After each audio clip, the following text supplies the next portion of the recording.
कि गुजरात के दाहोद की रैली में पीएम पाकिस्तान पर बरसे, आतंक के खिलाफ भारत चुप नहीं रहेगा। पहलगाम हमले की तस्वीर देखकर खून खौलता है। हमारे शूरवीरों का पराक्रम दुनिया ने देखा। आतंकियों के 9 ठिकाने हमने तबाह किए, प्रधानमंत्री नरेंद्र मोदी ने कहा। सर, हम ये बाइट सुन ले जरा जो प्रधानमंत्री ने कहा, उसके बाद एक बड़ा महत्वपूर्ण सवाल है आपसे पूछना। जम्मू कश्मीर के पहलगाम में आतंकवादियों ने जो कुछ किया, क्या भारत चुप बैठ सकता है? क्या मोदी चुप बैठ सकता है? जब कोई हमारी बहनों के सिंदूर को मिटाएगा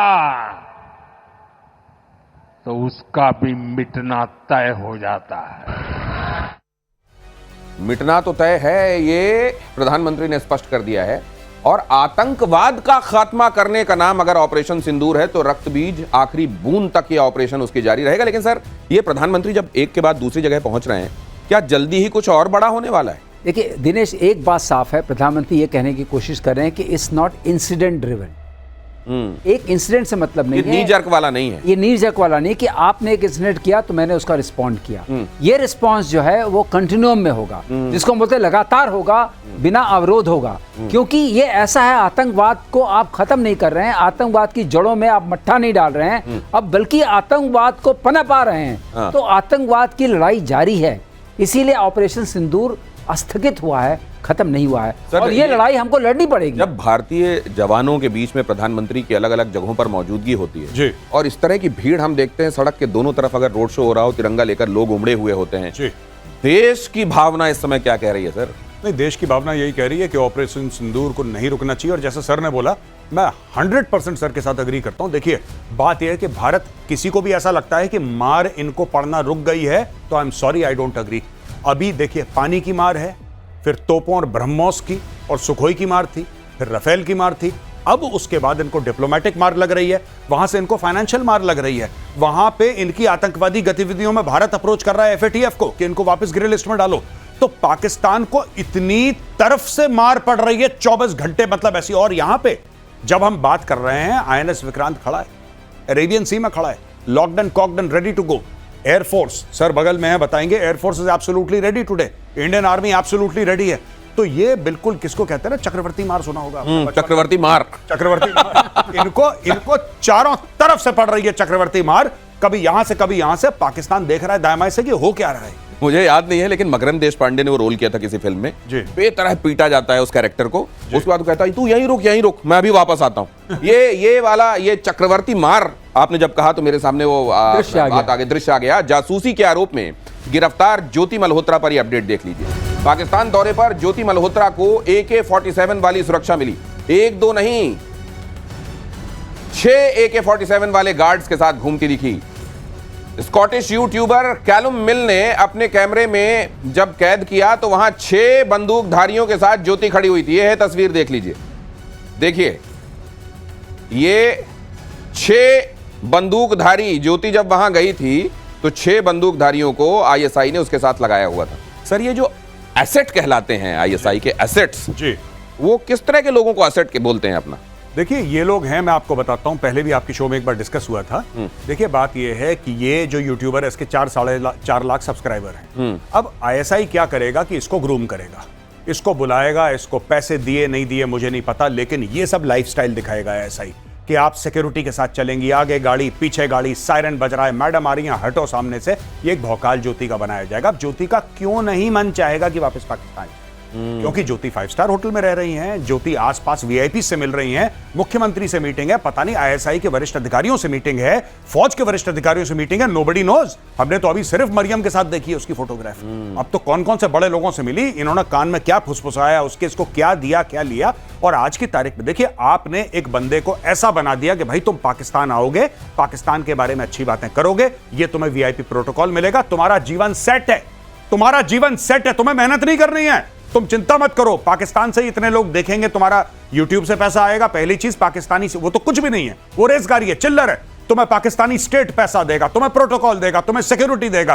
तुम बताओ तुम्हें कौन सी पार्टी में जाना है, तुम्हें क्या कंटेंट बनाना है, बस तुम पाकिस्तान के गुणगान करो, यही काम जो। नहीं, वैसे मुझे एक चीज समझनी है आपसे कि जब वो ट्रैप में आ रहे होते हैं जी। वो चाहे हनी ट्रैप हो या इस तरह का ट्रैप हो जो ज्योति के लिए बिछाया गया जी।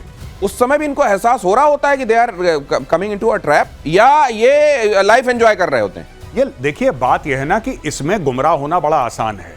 इसमें ऐसा है कि जब ज्योति को कभी किसी ने पूछा नहीं, ठीक है, कुछ साल पहले इसने YouTube चैनल बनाया होगा तो कभी किसी ने पूछा नहीं, सडनली एक ऐसे बंदे को आप सेंटर स्टेज दे दो कि आसपास सिक्योरिटी है, एस्कॉर्ट और पायलट चल रहा है, सायरन बज रहा है, वहां पे कमांडो आसपास आपके हैं, मैडम आ रही हैं, ये सब जो भौकाल है ये आदमी के सर चढ़ के बोल। अब भौ खत्म हो गया है, काल सामने है। ज्योति मल्होत्रा से जुड़ी बड़ी खबर देखिए, पुलिस को मिली ज्योति के फोन की फोरेंसिक रिपोर्ट, लैपटॉप से भी 12 टेराबाइट का डेटा रिकवर हुआ। न जाने कहां कहां क्या क्या इसने कैप्चर कर लिया था। फोन लैपटॉप से इसने कई चीजों को उड़ाया भी था जिसको रिट्रीव कर लिया गया है, क्योंकि वो तो इसके महारथी होते हैं।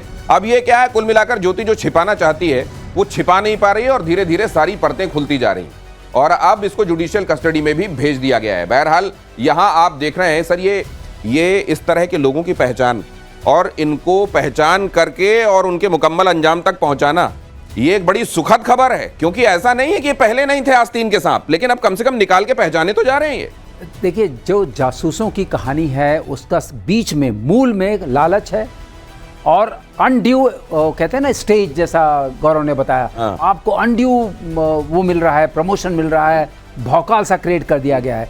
और वो लालच जो है वो इस सब कराती है, चाहे पैसे की हो, चाहे इज्जत की हो, चाहे आसपास अपने रहने की हो। हाँ। तो उस लालच के तहत ये पकड़ी गई। अब यह है कि इससे एग्जाम्पल बनाने से एक फायदा होगा दिनेश, पूरे देश को, कि जो लोग जाल में फंसेंगे उनको एक तो थोड़े पहले एक लगेगा कि अगर कोई मुझे अप्रोच कर रहा है तो इसके पीछे एक संभावना है। हाँ। और दूसरी बात, मैं छिप के नहीं रह सकता या रह सकती, मुझे लोग ढूंढ निकालेंगे। ये जरा अगली खबर देखिए सर। सीडीएस अनिल चौहान ने किया ऑपरेशन सिंदूर का रिव्यू, दुश्मनों को जवाब देने पर सेना को सराहा। पश्चिमी मोर्चे पर उभरते खतरों से निपटने में एक सिनर्जी होनी चाहिए, तालमेल होना चाहिए, इस बात पर जोर दिया। इसके मायने क्या है? इसके मायने हैं, जहां तक मुझे लगता है, ये तालमेल की बात कर रहे हैं। जब भी सीडीएस तालमेल की बात करते हैं सर, मुझे थिएटराइजेशन का ख्याल आता है, मुझे जॉइंटनेस का ख्याल आता है। मैं फैक्ट बता रहा हूं, ये उन्होंने वर्ड्स नहीं बोले, ये मेरे शब्द हैं, सीडीएस के नहीं हैं।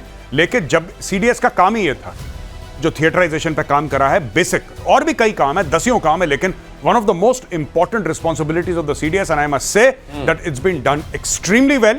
और भारत जो है, it is on track for theaterization, कि एक jointness है फाइटिंग में, एक तरीका है कि तीनों आर्मी, नेवी और एयरफोर्स मिलके as a cohesive unit fight करेंगे। मुझे लगता है, ये मेरा एनालिसिस है, कि सीडीएस साहब उस तरफ इशारा कर रहे हैं। अब एक बात और है इसमें, सीडीएस जो थिएटराइजेशन की बात कर रहे थे, पहले लोग सोचते थे कि हम कैसे थिएटर्स क्रिएट करेंगे, लेकिन अब धीरे धीरे वो चीज मेरे ख्याल से अपनी जगह इट इज गेटिंग सेटल्ड। एक हमारा वेस्टर्न फ्रंट है, एक नॉर्दर्न फ्रंट है। जो कुछ हो रहा है वो सब कुछ आइसोलेशन में नहीं, बल्कि सब कुछ एक सिनर्जी के तहत हो रहा है। और भारत इतने बड़े विशाल भूभाग के बावजूद ये करने में अगर आगे बढ़ रहा है, कामयाब हो रहा है, तो ये बड़ी उपलब्धि है। भारत की तरफ से सिंधु समझौता रद्द करने के बाद से पाकिस्तान में बवाल जारी है। पाकिस्तान राष्ट्रपति जरदारी की बेटी के काफिले पर भीड़ का हमला। कराची से नवाब शाह जा रही थी आसिफा भुट्टो, भीड़ ने काफिले की गाड़ियों पर डंडों से किया हमला। सिंधु नदी नहर प्रोजेक्ट का विरोध, 20 मई को भीड़ ने गृहमंत्री के घर में भी आग लगा दी थी। यहाँ कोई चीज सामान्य होती ही नहीं, और जो आपने बबूल बोया है उसका आनंद लीजिए। अगली खबर देखिए, अगली खबर क्विकली। इस वक्त ये बड़ी खबर आपको बता दूं, पुतिन के हेलीकॉप्टर को गिराने की साजिश फेल, रूस का दावा, पुतिन की हत्या कराना चाहता है यूक्रेन। 20 मई को कुर्स्क के दौरे के दौरान पुतिन के खिलाफ साजिश हुई थी। पुतिन के हेलीकॉप्टर पर 46 यूक्रेनी ड्रोन से हमला हुआ, रूस का ऐसा कहना है। रूस का दावा, सभी ड्रोनों को मार गिराया गया। अब अगर आप पूरी दुनिया में जहां जहां परेशानी और आफत है उसको समग्रता में देखें, तो आपको यह भी पता चल रहा होगा कि कहां कहां फ्लैश पॉइंट्स हैं जो और ट्रिगर हो सकते हैं आने वाले दिनों में।